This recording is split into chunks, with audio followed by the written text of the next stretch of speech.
This is what's called rabbit skin glue. I'm just going to use as one of the ingredients to making size, or the principal ingredient. It's a granulated form of gelatin, dried.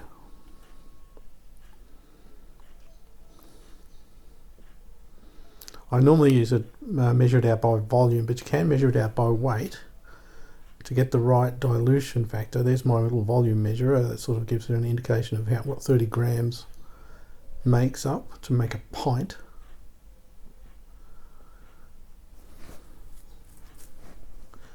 But here I just measure it out by weight, because I was going to make, in this case, about 400 mils of glue size for the canvas.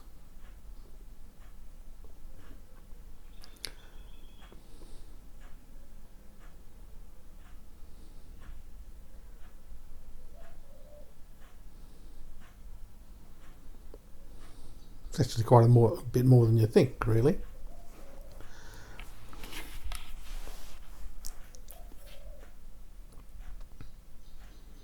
In this case I need about 20 grams. It doesn't have to be perfectly precise, it just needs to be roughly in the right ballpark, because you can adjust the dilution by adding more water if it's too dense, really. I think in this case I actually made the glue a bit too dense.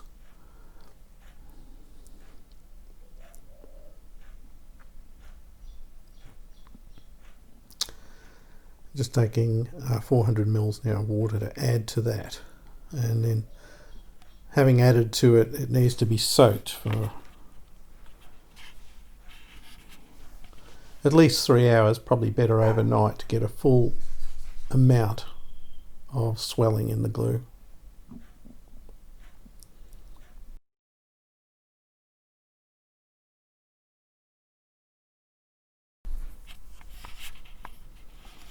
So in this case it's a couple of hours later, and you can still see the granules.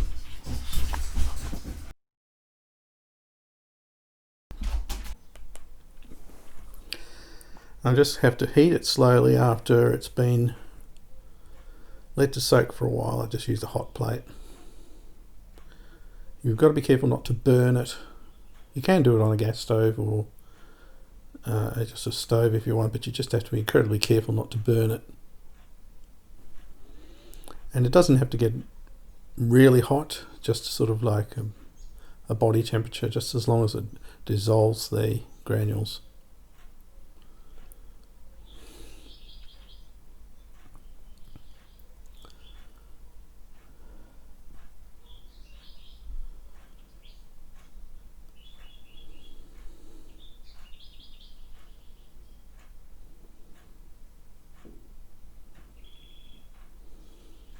Doesn't take all that long.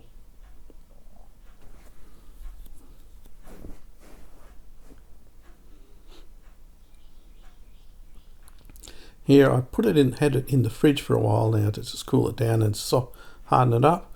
And here's a way of testing whether it's the right tension. If it easily breaks apart, it's good to use. That's a little bit too dense, in this case too tight, so it needed extra water. And so I decided to apply it hot to the canvas. So I remelted it, just heated it up very gently again, and I just need to paint it on the canvas. You notice there's a bit of wrinkling on the sides of the canvas there still. You probably remember that from the actual other video. And here we start just painting around the edges with the hot glue. In fact, I didn't make enough glue this time, so I'm going to run out before the end, but that doesn't matter much. You can always just make some more glue. The glue is really just to provide a separation layer between in most cases, oil paint and, well, it is really an oil ground, this, but it's for stop the oil paint approaching, getting in contact with the canvas, because oil paint's the linseed oil in it is very acidic, and it will rot the canvas and make it disintegrate over time. So even after this glue is dried, you could in principle paint on this with oil paint, because the cloth is protected. Here you can see I've had to make a new batch of glue size there, and I've painted over. Some of it's already dried from the old layer, but it doesn't matter, it's just painting on top of glue on top of glue. And what happens is the canvas is now stretched very tight by water, and this is another way of applying. I've happened to make up some more glue size. This time I've made it up a slightly lower density, so it's not as dense, it's not so tight. When you crack it, it cracks more easily. That could even be a little less, so then that could be more easily torn, which is what I would like. But you can apply the glue size by putting it on with a spatula or a palette knife. You just take out chunks of it and put it on and spread it out across the canvas.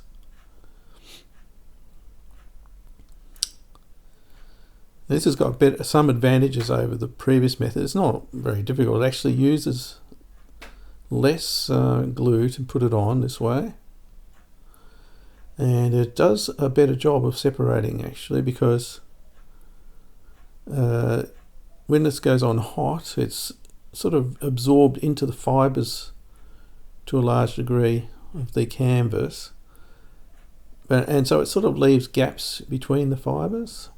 And when you apply gesso, the gesso often pushes out between the gaps in the fibres, whereas this puts a thick layer, or not that thick a layer, but it puts a layer across the top of the canvas. It's like a film, quite a good film. It's still attached to the canvas, still sort of adheres to the sort of threads, but it's strongly protective against the penetration of the oil paint or the gesso.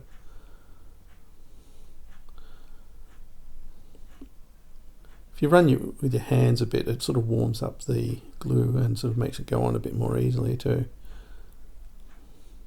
It's in warm weather, in summertime or something, this is actually a very easy method to do.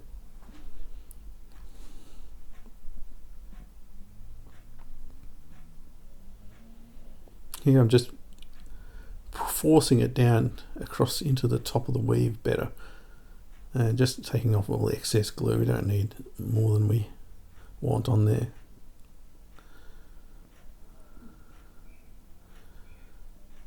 And it's sort of quite smooth. There's a bit of a problem with this stretcher frame in that the rebate is not very deep, so it's scratching against the wood frame a bit. It's still protected, but it's a bit irritating.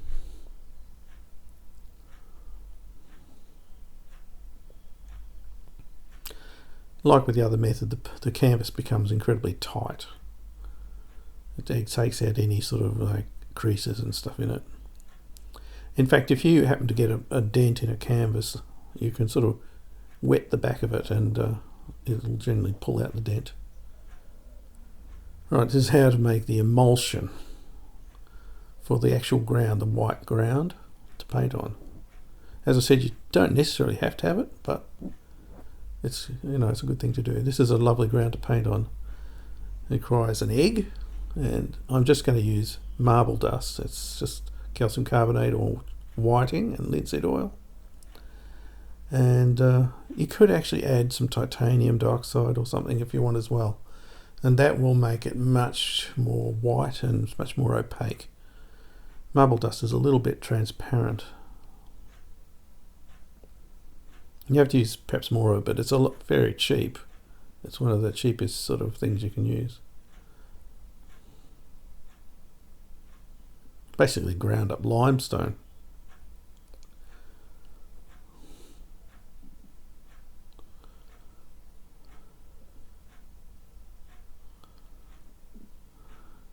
And we just mix it into the hot, well, it's not that hot, warmish glue, and we just get a sort of a creamy mix, thin cream.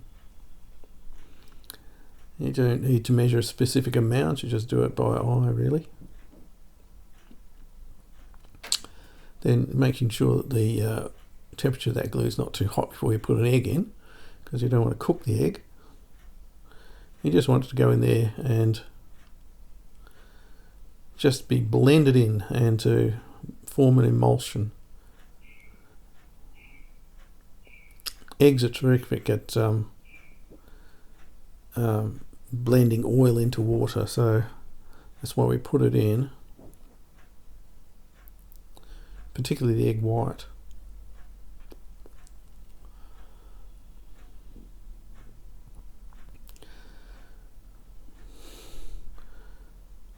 So having blended that in, it's a bit like cooking, a bit like making mayonnaise, this sort of thing. So the next step is to take some oil. We're going to just put in the same volume as oil as egg. So we start out with a bit of oil and we just pour in a small amount.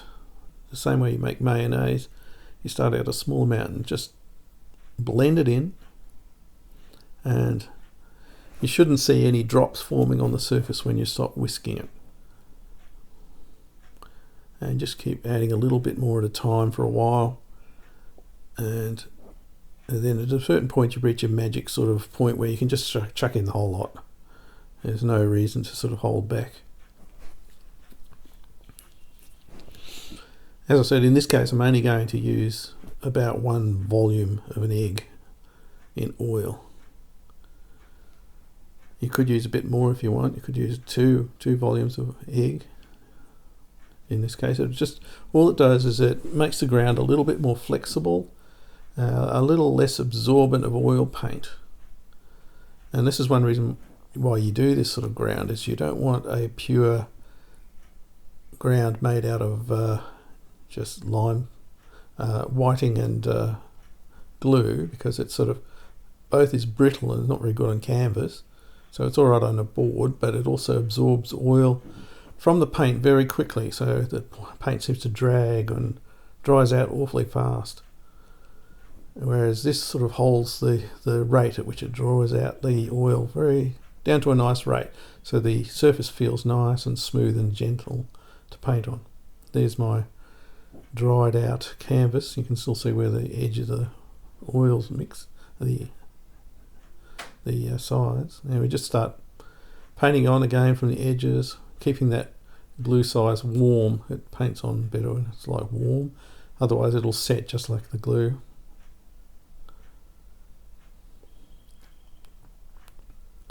We've got to make sure we paint the edges really, because it's still going to act as a protective element against oil paint.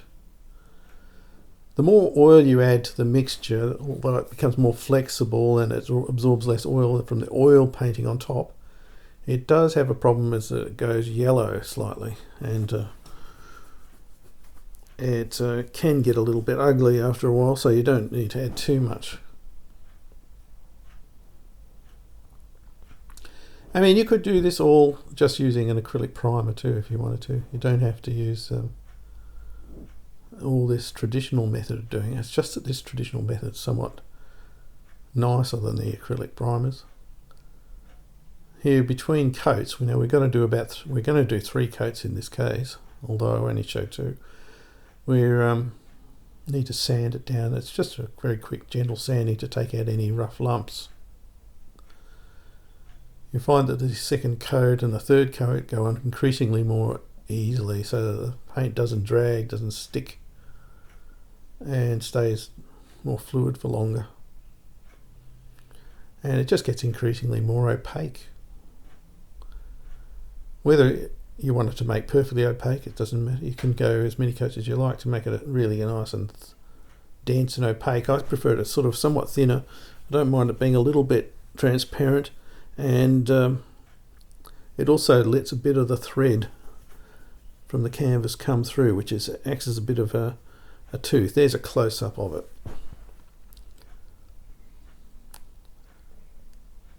Now here's another type of ground you can put on. It's an oil ground. Now you can go and buy a cheapish sort of oil underpaint from a hardware store, or you can buy this more expensive stuff, which has just got more pigment in it really, with better quality oils and so on to make up the ground. It goes a long way, so even the expensive one will just go for miles. But it's just applied just on top of the sized canvas. You tend to have to thin it down to a sort of quite very thin cream mix. It comes in the can very stiff, really. Stuff you buy from hardware stores probably already quite thin.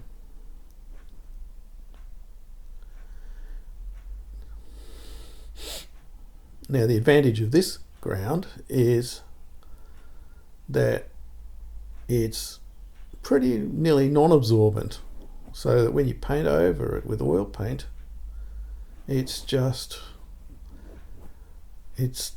keeps the quality of the oil paint very wet looking, and it stays wet for longer, and you can paint wet in wet, and it produces a quite glossy finish. It's quite nice to paint on too. One of the disadvantages is it takes a long while to dry and get ready to use this. So, I mean, like one coat, for instance, of this is enough. You just don't want to get it too thick. You need to spread it out and get it nice and even.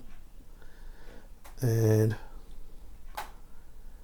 you also need to sort of like scrape it back a little bit or pressure it down so that it's sort of still not got a huge thickness of paint on it, because it takes longer and longer to dry the thicker that paint is, so you need it to dry as quickly as possible. Any really thick layers will cause problems with overlying oil paint layers, and they could crack them. So I'm taking off sort of as much as possible, really, without sort of ruining it. So it needs to be put aside now for at least 2 to 8 days to dry, touch dry, and then a couple of months to be usable. Here's a close-up of the surface after it's been dry a few days.